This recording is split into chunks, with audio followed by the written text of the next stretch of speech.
Recently, the governing body of motorsport in Australia put out a statement of support for the upcoming Voice to Parliament referendum, bringing about a long discussion of the topic of whether or not politics belong in sports. So do they or do they not? I'm going to discuss that today.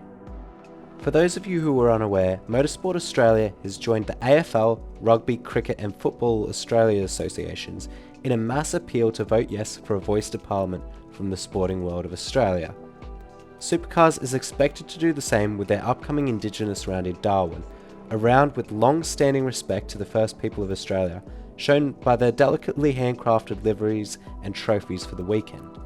For those of you who are unaware, the Voice to Parliament is a referendum with a yes or no vote in Australia, with the basis of should Indigenous people be ratified in the Constitution and should they have a voice, a body in Parliament who has a little bit of oversight in government decisions. Now, is there anything wrong with sports like Supercars supporting this referendum, and the yes vote in particular? If you ask icons Larry Perkins and Roland Dane, yes, there very much is. Roland Dane wrote an opinionated piece for Speed Cafe, mostly just beefing with Ryan Walkinshaw about parody, but adding at the end of it that he doesn't support it, and feels that what Motorsport Australia is supporting is inappropriate.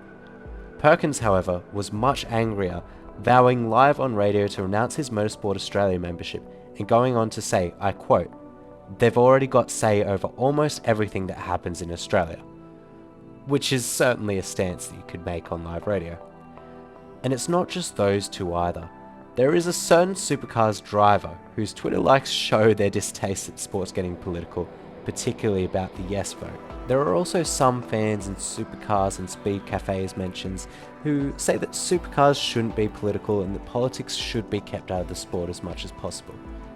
But when has the sport been free of politics? For the longest time that I can remember, we've seen Supercars at the whim of local and federal governments, be it for better or worse. The series has relied on state funding and political support multiple times, most recently at the Adelaide 500, from support from Labor in the South Australia election that got it brought back to the calendar after the Liberals axed it. Hell, Supercars was once the title of an ICAC investigation in New South Wales, and it could very well become a political thing again with the proposed Canberra race. Like AFL, Rugby, Cricket and Soccer Australia, it's kinda hard for them to receive state and government funding and not also support something that could help Indigenous people around Australia, something that's being propped up by the government right now. These things are all funded by taxpayer money, so it's hard to say they shouldn't be or they aren't political when they very clearly are. But okay, directly being tied to government funding for events isn't the same thing. But governments have used Supercars to promote things before. Outside of government sponsorship, New South Wales used Supercars to promote their Better Fuel campaign. If it's good enough for V8 Supercars, it's good enough for your car, was the message that the New South Wales government put out in 2013. The message was sweet, short and simple, and part of their agenda to promote E85 as a safe and reliable alternative to people who didn't know a lot about the fuel and worried about the risks and danger to their car, which at the time was a bit of a hysteria. Okay, now sure, I hear you. It's a little bit different, it's not the same as The Voice. But to the same extent that The Voice is political, the Indigenous round itself is political. Having a chaplain and a prayer before races, that's political. Banning smoking ads and putting drink responsibly or gamble responsibly with drinking and gambling ads, it's political. It's political takes which are a stance on social rights, which a lot of people are overlooking in this as well. To me, however, a lot of these issues that I've just mentioned, they're only things that are political or topics because they challenge the social norms, and it's a way of undermining it by calling it political. Similar to Pride, as we saw with the yes-no vote on equality, and these days with trans rights. It's a difficult topic to discuss sometimes, especially in a way that doesn't contain too much bias, and for a nationwide motorsporting body, that can be incredibly difficult, such as one as large as Motorsport Australia. But you can't just have your cake and eat it too.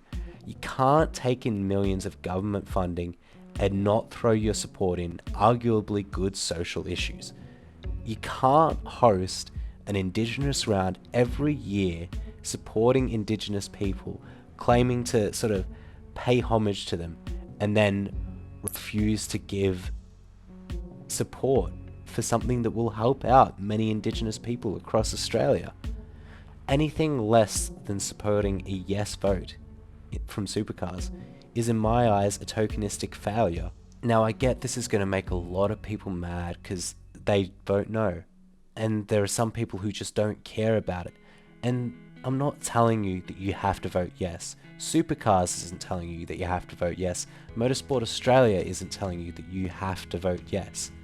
They, as organisations, just see it in the best interests of Australians, and particularly Indigenous people, to vote yes. Sports have been in the past traditionally something that can bring about social change and something that can bring people together, which is what we really need. For example, in World War I, on Christmas Day, the Germans and the Brits came together and played a game of football. Sport just brings people together. It has that ability. To suggest that politics has no place in sport, it's just foolish to suggest that. Sport is often at the forefront of politics, especially in Australia, especially in the past few years. Now that we're up to the final say, I've been as sort of unbiased in my takes as I can be. I get it's clear where I'm going with this, but I've tried to be as unbiased and true to the facts as possible. However, I think it's a bit shit of some of the people to sort of come out and say these things about like the vote to Parliament, particularly like Roland Dane, who himself has an Indigenous fund for kids in motorsport. It feels like he's doing one thing to help and then one thing to set them back, which is, it's a bit shit.